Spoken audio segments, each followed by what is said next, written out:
Okay, thank y'all for being here again today. Larry Letha, Kirk County Sheriff. I'm going to kind of go over some brief notes with y'all real quick, then I'm going to pass it on to the mayor. Hundreds of first responders remain along the Guadalupe River in Kirk County working to reunite families. The large search and rescue effort, including local, state, federal, and volunteer agencies, continue. As of 8 a.m. Central Time, 87 deceased have been recovered in Kirk County, including 56 adults and 30 children. Identification is pending for 19 adults and 7 children, with 1 additional person still unidentified. At present, 5 Camp Mystic campers and 1 counselor still remain unaccounted for. We ask private boats to stay off the Guadalupe River to allow search and rescue teams to operate without any interference. This is a tragic time for us. We're so grateful and thankful for all the resources that have been provided to us to do this job. And I can assure you we will not stop until this mission is complete. At this time, I'm going to turn it over to City Mayor.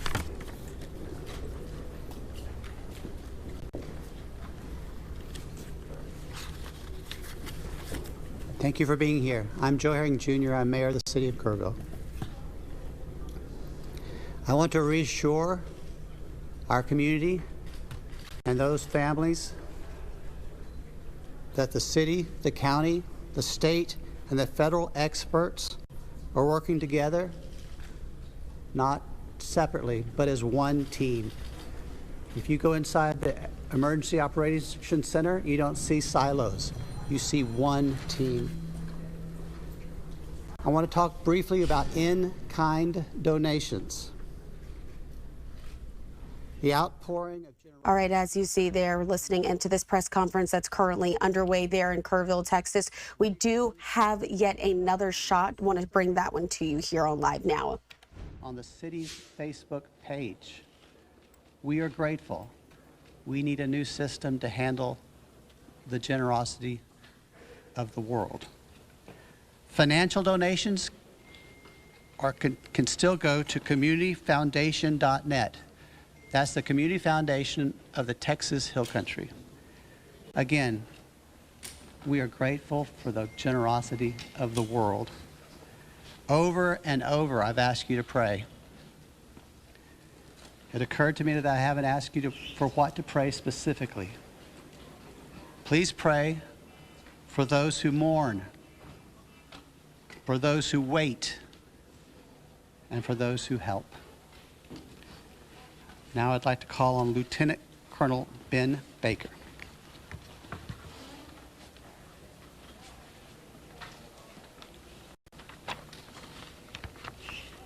Morning, everyone. Thank you for being here.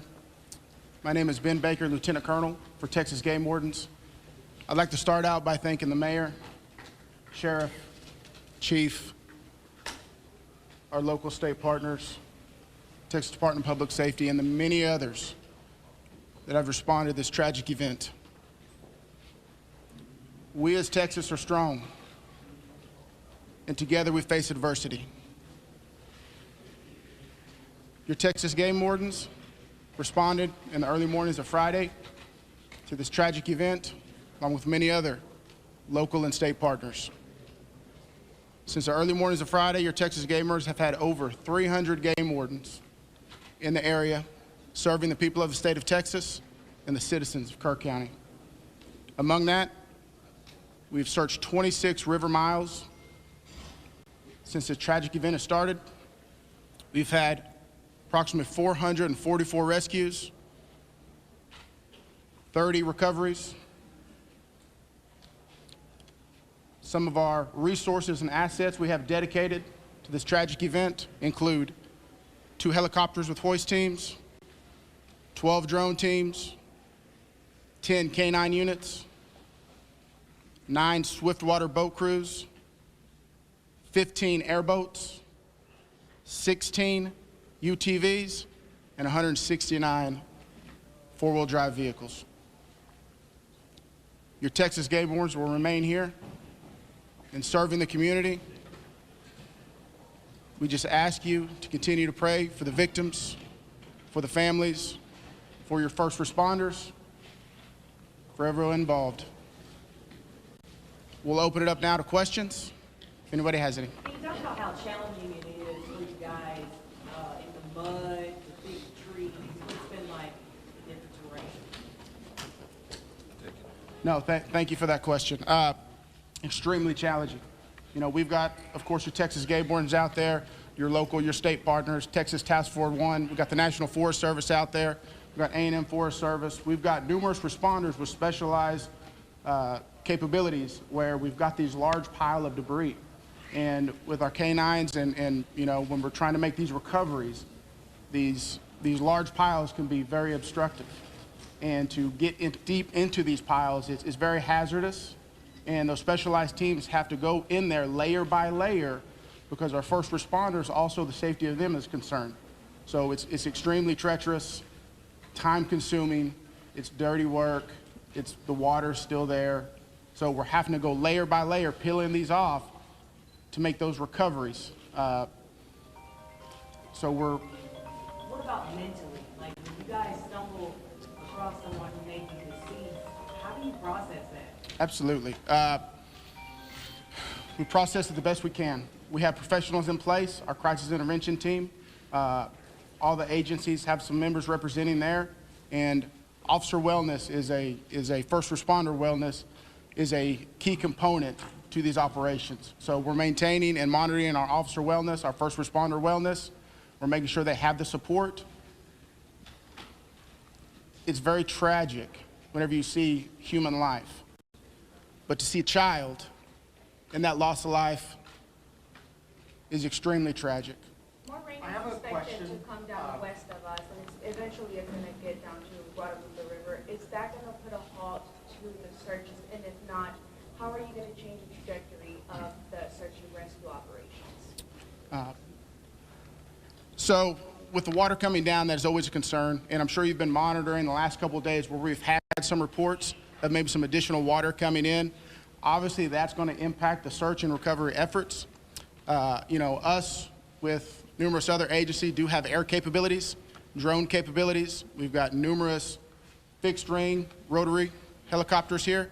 So it will alter our patrol patterns and alter our searches, but it won't deter them. I have a Can you question outline for the, what for the specific discussions and actions were taken between the time the first flood emergency alert came in at 1:14 a.m.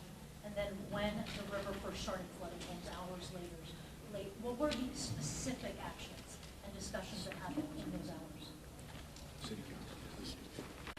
Can you repeat that again, please? Sure, absolutely. I would like to know if you could outline, please, what the specific actions and discussions were that local officials took between 1:14 a.m., that's when the first flood emergency alert came out, and hours later when the river first started flooding.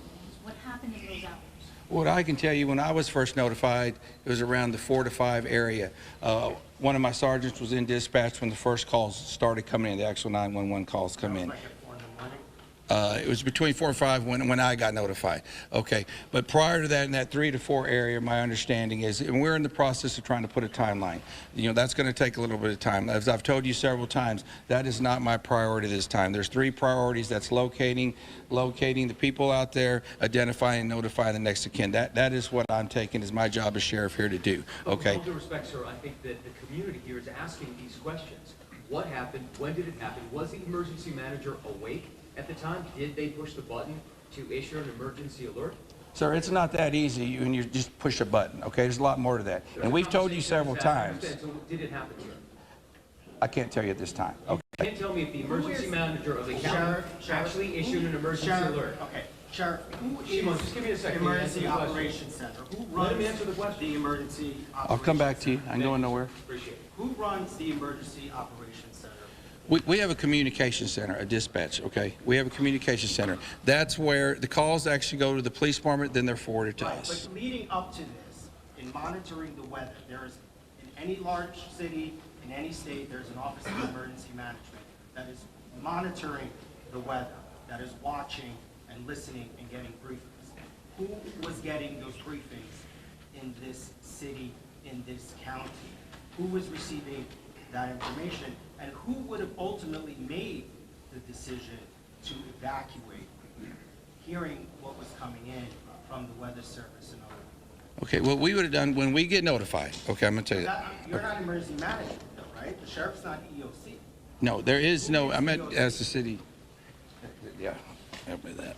So we understand you have many questions. Hang on. No, I understand, but you're not gonna answer the question because that's up to the city manager and the mayor to answer those Correct. questions. County emergency. We understand you have many questions. The judge is not here. We understand that, but right now, this team up here is focused on bringing people home. That's our focus. All those questions will be answered, but the priority right now It seems like you're is bringing people home. We totally understand that, and we value the incredible work that is being done by those first responders. We're seeing them out there muddy and sweaty and grinding it out day after day. But your community is asking these questions. And we will get answers. Right now, all of our resources are focused Should be able to answer recovery. Who was in charge of the emergency operations center at the time that was getting any briefings? Do we have another question? if any I briefings? do. I think I'd like to focus on what local people can be looking for. We're looking at some erosion in roads and safety and then traveling. What can we tell people who live here right now and what they could do in their daily life? Should they worry about traveling on roads? Do we know anything about that infrastructure? Sure, absolutely. Jonathan Lamb, Kerrville Police Department. So we know that there's substantial road damage. Some roads have been closed for safety. We've got crews out there in the county shoring them up and making sure that people can travel to and from. What we're asking for the public to do to assist us is if they believe that they have seen someone, a victim, notify emergency services. Call 911, let us know, or use our non-emergency numbers, area code 830-257-8181. Contact our dispatch team and we will send officers out there. We also ask folks to limit their travel. Our first responders have had a very difficult time getting to where they need to go because of the amount of people who are flooding our roadways. We understand there's natural curiosity. People want to come here and see the flood damage. Now is not the time for sightseeing. This operation is ongoing and continuous, and it will continue. I've got time for one more question. Last question. As far as I know, the last live rescue, unless there's new information, and I don't believe there is, was made on Friday. All right, I'm afraid that's going to have to do it for this morning. Can someone answer if the bodies have been released to the families, Sheriff? Excuse me. Have the bodies been released to the families? Some. I mean, they're at autopsy. I mean, You're still missing. We have an estimate among the general population, not just the girls from Mystic, even just credible reports. Is it hundreds still? Is there any estimate among the general population of how many people? no. I've told y'all several times, it's hard to know that number. No, we don't. I know the numbers that we have found, and that's all I know. You still don't want to tell us who was All right, so we're going to continue our operations. The next time that we're going to be in front of y'all will be at 5 p.m. right back here. If there is a critical update, again, we'll provide that information to you through